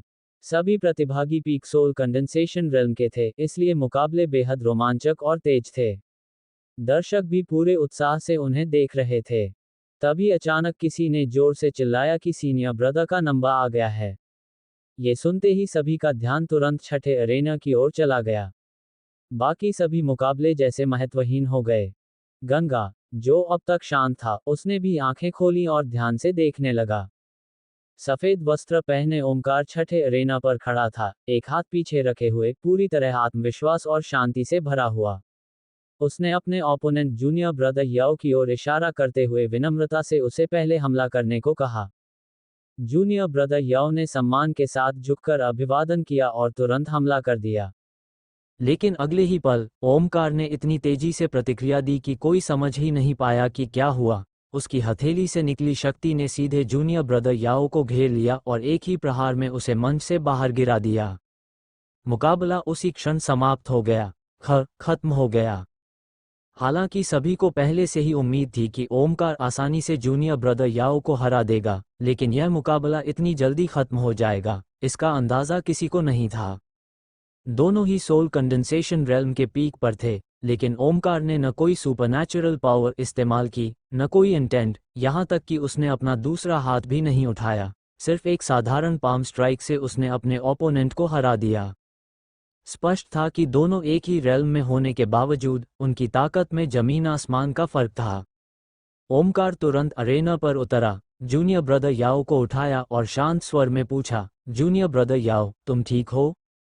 जूनियर ब्रदर याओ ने हाथ जोड़कर कहा, सीनियर ब्रदर, मेरी क्षमता आपसे कम है, आपने दया दिखाई, इसके लिए धन्यवाद। ओमकार ने सिर हिलाया और वापस स्टैंड्स की ओर लौट गया। उसकी इस छोटी सी विनम्रता ने पूरे मैदान का दिल जीत लिया। चारों ओर तालियां गूंज उठीं और कई फीमेल डिसाइपल्स उसे प्रशंसा भरी नजरों से देखने लगीं। लेकिन सभी जानते थे कि सिया को ओमकार पसंद है और उसकी ताकत इतनी ज्यादा है कि कोई भी दूसरी फीमेल डिसाइपल उससे टकराने की हिम्मत नहीं करती। गंगा की नज़र ओमकार पर पड़ी। उसने मन ही मन सोचा कि जब उसने हमला किया तो उसने अपनी ट्रू एसेंस को कंप्रेस किया, जिससे उसकी शक्ति दोगुनी हो गई। इसी वजह से उसका अटैक इतना तेज और शक्तिशाली था कि ओपोनेंट को एक ही बार में हरा दिया। इससे साफ था कि उसकी कल्टिवेशन टेक्निक साधारण नहीं है। ये समझकर गंगा ने फिर से आंखें बंद कर लीं, मानो ये पूरा सिलेक्शन उससे संबंधित ही न हो। फिलहाल उसे ओमकार पर ध्यान देने की जरूरत नहीं लगी। मुकाबले चलते रहे। आखिरकार चौथे राउंड में गंगा ने आंखें खोलीं और नंबर 9 अरेना की ओर उड़ गया। उसने शेड्यूल देखा, अब उसकी बारी थी। वह बिना किसी चिंता के मंच पर खड़ा हो गया, सिर ऊंचा रखे अपने ओपोनेंट का इंतजार करने लगा। उसे इस बात की कोई परवाह नहीं थी कि सामने कौन आने वाला है। लेकिन ओपोनेंट आने से पहले ही पूरा मैदान उसके बारे में चर्चा करने लगा। लोग कह रहे थे कि एक और ओवर कॉन्फिडेंट लड़का आ गया है। कुछ ने पहचान लिया कि वह गंगा है, वही जिसने डुअल इंटेंट समझा है। कुछ लोग उसकी प्रतिभा की तारीफ कर रहे थे, लेकिन साथ ही यह भी कह रहे थे कि वह अभी हिडन ड्रैगन टूर्नामेंट के लायक नहीं है। कुछ लोग ये भी कह रहे थे कि उसने रॉयल फैमिली को नाराज किया है, इसलिए ये भी तय नहीं कि वह भविष्य तक जीवित रहेगा या नहीं। वहीं कुछ लोग यह उम्मीद कर रहे थे कि उसका ओपोनेंट उसे अच्छा सबक सिखाएगा। स्टैंड्स के बीच का हिस्सा सबसे ज्यादा हलचल भरा था। ओमकार मुस्कुराते हुए गंगा को देख रहा था, जैसे कोई दिलचस्प तमाशा देखने वाला हो। सिया ने हंसते हुए कहा कि वह देखना चाहती है कि गंगा किसके सामने टिक पाएगा। उसने मजाक में कहा कि अगर मौका मिले तो वह खुद उसे हराना चाहती है। तभी वीरू ने पीछे की ओर देखते हुए कहा कि उसका ओपोनेंट यामिनी है। ये सुनकर सभी की नज़रें तुरंत यामिनी पर टिक गईं। यामिनी की आंखों में चमक आ गई। उसने फैजल की ओर देखा। फैजल पहले ही एल्डर से बात करके यह मैच तय कर चुका था, ताकि गंगा को सबक सिखाया जा सके। उसने धीमे से यामिनी को कहा कि गंगा ने पहले बदतमीजी की थी, इसलिए यह सही मौका है उसे उसकी औकात दिखाने का। साथ ही उसने ये भी कहा कि उसे जल्दी हराने की जरूरत नहीं है, बल्कि धीरे धीरे उसे परेशान करके हराना ज़्यादा मज़ेदार होगा। यामिनी ने मन ही मन धन्यवाद दिया और तुरंत उठकर अरेना की ओर उड़ गई। उसे जाते देख वीरू हंस पड़ा और बोला कि ऐसा मौका उसे क्यों नहीं मिलता। ओमकार ने सिर हिलाकर कहा कि एक मिड स्टेज के जूनियर को हराने में कोई खास बात नहीं है। वीरू ने मजाक में कहा कि अगर वह होता तो जरूर उसे सबक सिखाता। ओमकार ने हल्के से उसे टोका कि उसे सिखाना ठीक है, लेकिन उसे बेइज्जत करने की जरूरत नहीं है। लेकिन वीरू हंसते हुए बोला कि गंगा जैसे लोगों को उनकी सीमा दिखाना जरूरी है। इस पर फैजल ने भी कहा कि गंगा बहुत घमंडी है और उन्हें बिल्कुल गंभीरता से नहीं लेता। ये सुनकर ओमकार थोड़ा इंटरेस्ट लेने लगा और उसने पूछा कि आखिर गंगा ने ऐसा क्या कहा। फैजल ने बताया कि जब वे उससे गुजरे तो उसने कहा था कि वह निश्चित रूप से हिडन ड्रैगन टूर्नामेंट में जाएगा। ये सुनते ही ओमकार के चेहरे की मुस्कान गायब हो गई। उसने सिर हिलाया और कहा कि वह सोच रहा था कि गंगा मेहनती है और अगर वह हार भी जाए तो उसकी भावना सराहनीय होगी। वह तो उसे आगे मार्गदर्शन भी देना चाहता था। लेकिन अब उसे लगा कि गंगा सिर्फ एक घमंडी और मूर्ख व्यक्ति है। वीरू ने भी तिरस्कार से कहा कि वे लोग पीक पर पहुंच चुके हैं और countless life and death battles से गुजरे हैं, इसलिए उनकी ताकत शीर्ष स्तर की है, जबकि गंगा जैसे मिड स्टेज कल्टिवेटर का उनसे कोई मुकाबला ही नहीं है। सिया ने भी ठंडे स्वर में पूछा कि जब फैजल ने ये सब सुना तो क्या उसने गंगा को सबक सिखाया। फैजल मुस्कुराया और बोला कि उसने उसे एरोगेंट कहा था, लेकिन उसके बाद जो हुआ वह और भी दिलचस्प था। सब लोग उत्सुक हो गए और उससे पूछने लगे कि आखिर गंगा ने क्या जवाब दिया। फैजल हंसते हुए बोला, तुम लोग अंदाजा लगाओ, तुम सब गलत सोच रहे हो। गलत? क्या वह तुमसे डरता ही नहीं? वीरू ने हैरानी से पूछा। फैजल हल्का हंसा और बोला कि उस समय वह आगे बढ़ चुका था, लेकिन पीछे से गंगा ने उसे अज्ञानी कहा और यह भी कहा कि वह उससे बहस करने लायक भी नहीं है। ये सुनते ही सभी लोग स्तब्ध रह गए। कुछ पल के लिए उन्हें लगा जैसे उन्होंने गलत सुना हो। सिया ने भौहें सिकोड़ते हुए कहा कि चाहे गंगा कितना भी घमंडी क्यों न हो, वह इतनी हद तक नहीं जा सकता। फैजल हंस पड़ा और बोला कि क्या वह झूठ बोलेगा। वीरू ने होंठ सिकोड़ते हुए कहा कि अगर वह उसकी जगह होता तो वह तुरंत गंगा को सबक सिखाता और उसे असली ताकत का मतलब समझा देता। फैजल ने मुस्कुराते हुए कहा कि अकेले में हमला करना किसी को बुली करने जैसा होगा। फिर उसने नंबर 9 अरेना की ओर इशारा करते हुए सबको देखने के लिए कहा कि इस मुकाबले में यामिनी खुद गंगा को सबक सिखाएगी और उसे दिखाएगी कि एक जूनियर को कैसे बिहेव करना चाहिए। ये सुनते ही सबको समझ आ गया कि यह मुकाबला पहले से ही अरेंज किया गया था। वीरू हंसते हुए बोला कि ऐसे लोगों को सबक मिलना ही चाहिए। ओमकार ने सिर हिलाते हुए गंभीर स्वर में कहा कि गंगा सिर्फ घमंडी ही नहीं है, बल्कि दूसरों को तुच्छ समझता है। उसने उम्मीद जताई कि आज की हार के बाद वह सुधर जाएगा। अगर ऐसा हुआ तो शायद वह उसे आगे गाइडेंस भी दे सके, लेकिन अगर वह अपनी गलती नहीं समझा तो भविष्य में वह उसे फेलो डिसाइपल मानने के लायक भी नहीं समझेगा। इसी बीच यामिनी अरेना पर उतर चुकी थी। गंगा ने उसका चेहरा देखा तो हल्का सा मुस्कुराया और बोला कि यह तो संयोग है कि उसका ओपोनेंट वही निकली। यामिनी ने ठंडे स्वर में कहा कि यह कोई संयोग नहीं, बल्कि जानबूझकर किया गया है। गंगा ने सिर हिलाकर शांत भाव से कहा कि तो इसका मतलब वो उसे टारगेट कर रही है। उसका ये शांत और बेपरवाह व्यवहार यामिनी को और ज्यादा चुभ गया। उसने कहा कि गंगा बहुत ज्यादा घमंडी है, और सिर्फ सीनियर ब्रदर ही नहीं, बल्कि साया, वीरू और ओमकार जैसे टॉप डिसाइपल्स भी उसे अपनी औकात नहीं समझने वाला मानते हैं। आज वह उसे सबक सिखाएगी और दिखाएगी कि वह कितना कमजोर है और हिडन ड्रैगन टूर्नामेंट के लिए कितना अयोग्य है। गंगा हल्के से हंसा और बोला कि वह उन लोगों को जानता भी नहीं, इसलिए वे उसके बारे में क्या सोचते हैं, इससे उसे कोई फर्क नहीं पड़ता। यामिनी ने ठंडे स्वर में कहा कि वह कुएं का मेढक है, जिसे ये भी नहीं पता कि जिन लोगों का नाम उसने लिया है वे ड्रैगन पीक पर कितने महत्वपूर्ण हैं। उनके सामने वह सिर्फ धूल के समान है, जबकि वे आसमान के चांद जैसे हैं। गंगा अब भी मुस्कुरा रहा था। उसने शांत स्वर में कहा कि उसे धूल बने रहना मंजूर है और उन्हें चांद बने रहने दो, इससे उसे कोई फर्क नहीं पड़ता। ये सुनकर यामिनी गुस्से से भर गई। उसकी आंखों में ठंडक झलकने लगी। उसने कहा कि अब वह उसे असली विनम्रता का मतलब सिखाएगी। गंगा ने हाथ जोड़कर धन्यवाद दिया, लेकिन उसके चेहरे का हल्का सा तिरस्कार यामिनी को और भड़का गया। उसने मन ही मन ठान लिया कि वह उसे एक ही बार में नहीं हराएगी, बल्कि धीरे धीरे उसकी ताकत तोड़ेगी और उसे उसकी कमजोरी का एहसास कराएगी। जैसे ही वह ये सोच रही थी, रेफरी एल्डर ने मुकाबले की शुरुआत की घोषणा कर दी। यामिनी ने बिना समय गंवाए तुरंत एक पाम स्ट्राइक से हमला कर दिया। उसे अपनी ताकत पर पूरा भरोसा था, इसलिए उसने न कोई स्पेशल टेक्निक इस्तेमाल की और न ही पूरी शक्ति, बल्कि सिर्फ 30% ट्रू एनर्जी का उपयोग किया। उसके हिसाब से इतना ही गंगा को मजबूर करने के लिए काफ़ी था कि वह अपनी पूरी ताकत और डुअल इंटेंस का इस्तेमाल करे। लेकिन जैसे ही वह हमला गंगा के पास पहुंचा, वह हल्का सा मुस्कुराया। वह वहीं खड़ा रहा, बिना हिले, और बहुत ही साधारण तरीके से एक पाम स्ट्राइक से जवाब दिया। उसने भी अपनी पूरी ताकत का सिर्फ एक छोटा सा हिस्सा, लगभग 20% से भी कम, इस्तेमाल किया। लेकिन उसकी 9 रेवोल्यूशन स्टार टेक्निक के तीसरे स्तर की वजह से उसकी ट्रू एसेंस पहले से 3 गुना ज़्यादा शक्तिशाली थी और उसकी गुणवत्ता भी सामान्य कल्टिवेटर्स से कई गुना बेहतर थी। दोनों के पाम स्ट्राइक्स टकराए और जोरदार धमाके के साथ खत्म हो गए। गंगा ने अपनी ताकत को इस तरह संतुलित किया कि दोनों हमले बराबर होकर समाप्त हो जाएं। ये देखकर पूरा विनस स्क्वायर चौंक गया। लोगों को उम्मीद थी कि यामिनी आसानी से गंगा को दबा देगी, लेकिन ऐसा नहीं हुआ। उसका पहला हमला ही रोक दिया गया था। भीड़ में हलचल मच गई। लोग कहने लगे कि गंगा काफ़ी मजबूत है और उसने अभी तक अपने डुअल इंटेंस भी इस्तेमाल नहीं किए हैं। कुछ लोगों ने ये भी महसूस किया कि उसकी ट्रू एसेंस काफ़ी गहरी और स्थिर है। यहाँ तक कि बीच में बैठे टॉप डिसाइपल्स भी एक दूसरे की ओर देखने लगे। ओमकार ने भौं उठाकर कहा कि गंगा वाकई बुरा नहीं है, लेकिन वीरू ने तुरंत कहा कि इससे कुछ फर्क नहीं पड़ता, क्योंकि यामिनी ने अभी सिर्फ 30% ताकत इस्तेमाल की है, जबकि गंगा ने शायद पूरी ताकत लगा दी होगी।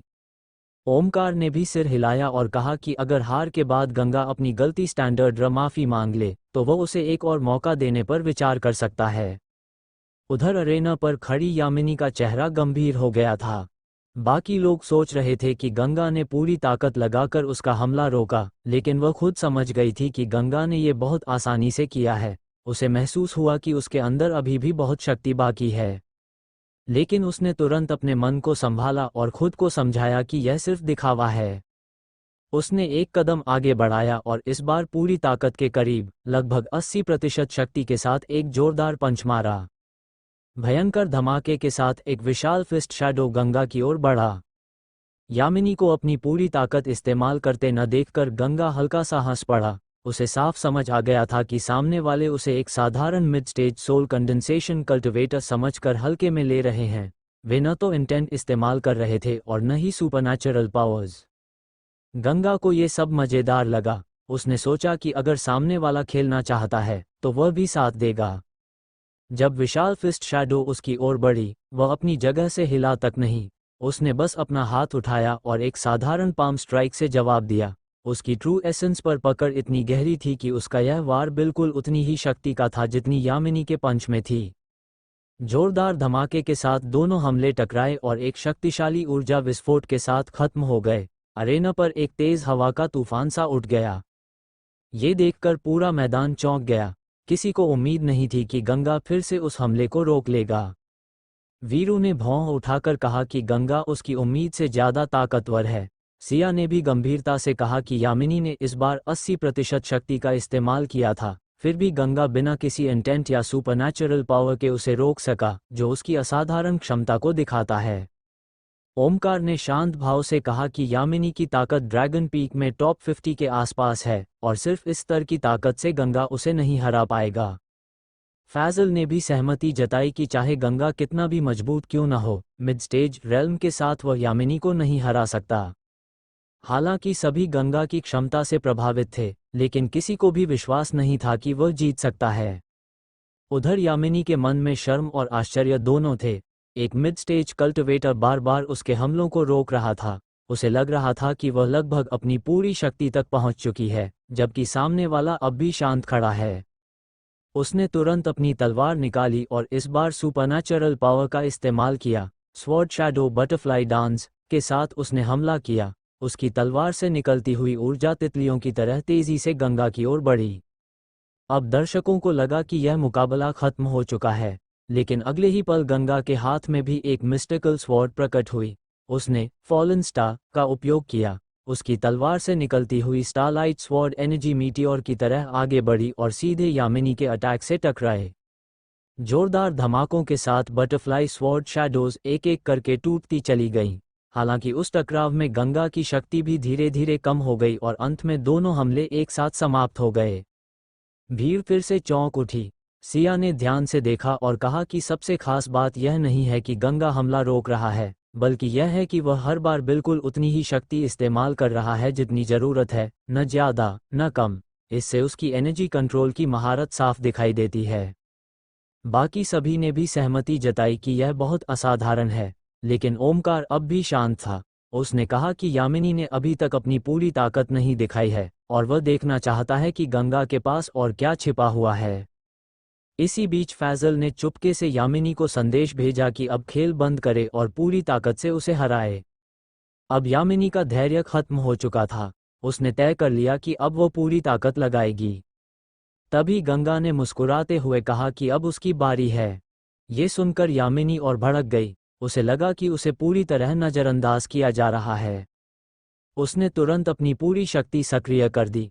उसकी तलवार के वेपन पैटर्न्स चमक उठे, ट्रू एसेंस पूरी तरह उभर आई और साथ ही उसकी बटरफ्लाई इंटेंट भी प्रकट हो गई।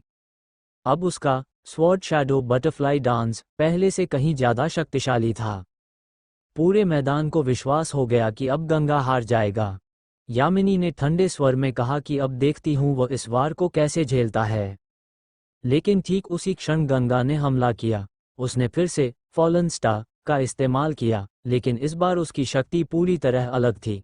उसने सेवनफोल्ड फायर ड्रैगन इंटेंट को सक्रिय किया और अपनी ट्रू एसेंस का लगभग 70% इस्तेमाल किया। जैसे ही उसने वार किया, एक भयानक ड्रैगन रॉ गूंज उठा। स्टारलाइट स्वॉर्ड एनर्जी इस बार पहले से कई गुना ज़्यादा शक्तिशाली थी। जैसे ही वह प्रकट हुई, उसने यामिनी के पूरे अटैक को दबा दिया। कुछ ही क्षणों में स्वॉर्ड शैडो बटरफ्लाई डांस पूरी तरह टूट गई। स्टारलाइट स्वॉर्ड एनर्जी बिना रुके सीधे यामिनी की ओर बढ़ी। यामिनी का चेहरा सफ़ेद पड़ गया। उसे विश्वास ही नहीं हुआ कि एक मिड स्टेज कल्टिवेटर इतनी भयानक शक्ति दिखा सकता है। उसने बचाव करने की कोशिश की, लेकिन अब बहुत देर हो चुकी थी। भयंकर धमाके के साथ वो उस अटैक में घिर गई और हवा में उछलकर अरेना से बाहर जा गिरी। हालांकि वह पीक सोल कंडेंसेशन कल्टिवेटर थी, इसलिए गिरने के बाद उसने खुद को संभाल लिया, लेकिन उसका शरीर बुरी तरह घायल हो चुका था। वो खड़ी हुई, गंगा की ओर देखने ही वाली थी कि अचानक उसके मुंह से खून निकल पड़ा। उसके कपड़े लाल हो गए थे और उसकी हालत बेहद दयनीय लग रही थी। यामिनी ने दांत भींचते हुए मन ही मन गाली दी और गुस्से से गंगा को घूरने लगी। अभी कुछ देर पहले तक वह पूरी तरह आत्मविश्वास से भरी हुई थी, लेकिन अब हालात पूरी तरह उलट चुके थे। उसने अपनी पूरी ताकत लगा दी थी, फिर भी वह गंगा को हिला तक नहीं पाई, बल्कि खुद अरेना से बाहर फेंक दी गई। एक mid stage soul condensation cultivator से सबके सामने हार जाना उसके लिए गहरी बेइज्जती थी।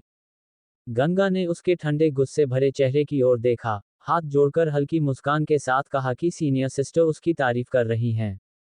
उसके इस शांत और विनम्र जवाब ने यामिनी को और ज्यादा चिढ़ा दिया।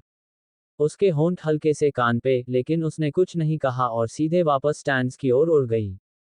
अब जाकर पूरा मैदान सच में समझ पाया कि अभी क्या हुआ है। चारों ओर हलचल मच गई।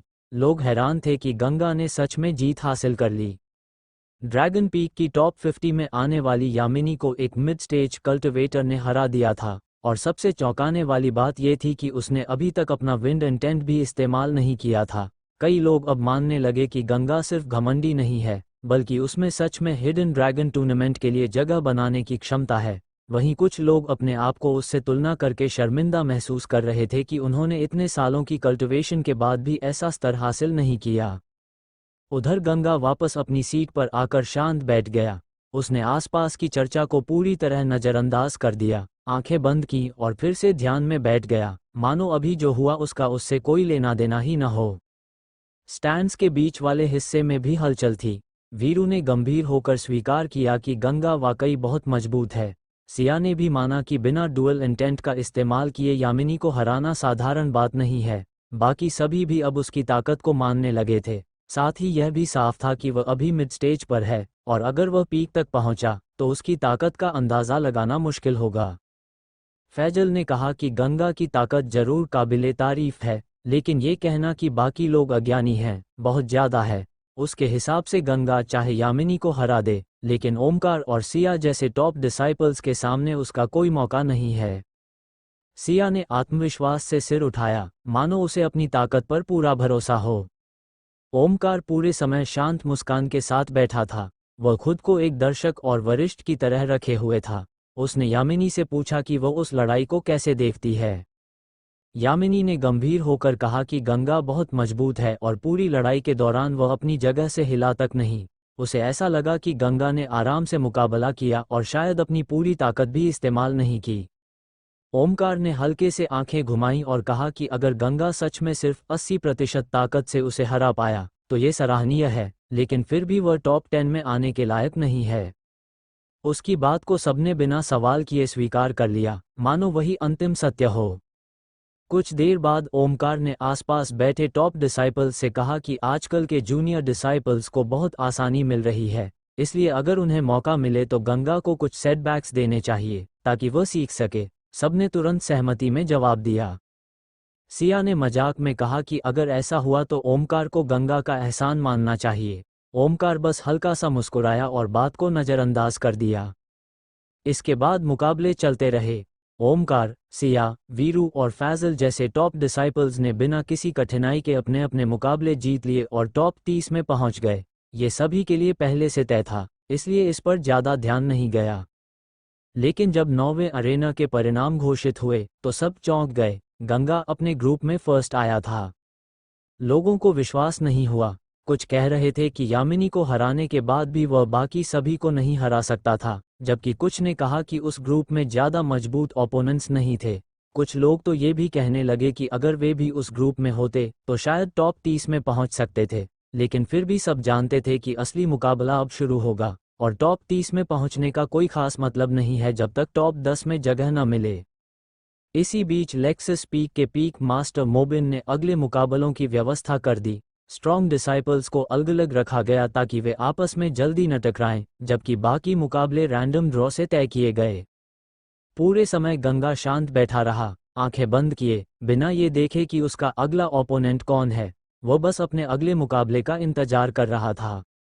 स्टैंड्स के केंद्र में बैठे टॉप डिसाइपल्स अपने अपने ओपोनेंट्स पर चर्चा कर रहे थे। कोई मजाक कर रहा था, कोई चिंता जता रहा था। यामिनी, जो अब भी गंगा से हार की जलन महसूस कर रही थी, अपने अगले मुकाबले की परवाह किए बिना गंगा का नाम ढूंढ रही थी। जैसे ही उसने देखा कि गंगा का मुकाबला फैजल से है, उसकी आंखों में चमक आ गई। उसने तुरंत फैजल को बताया कि उसका ओपोनेंट वही गंगा है। ये सुनकर कई लोग उत्सुक हो गए। फैजल के चेहरे पर हल्की मुस्कान आई।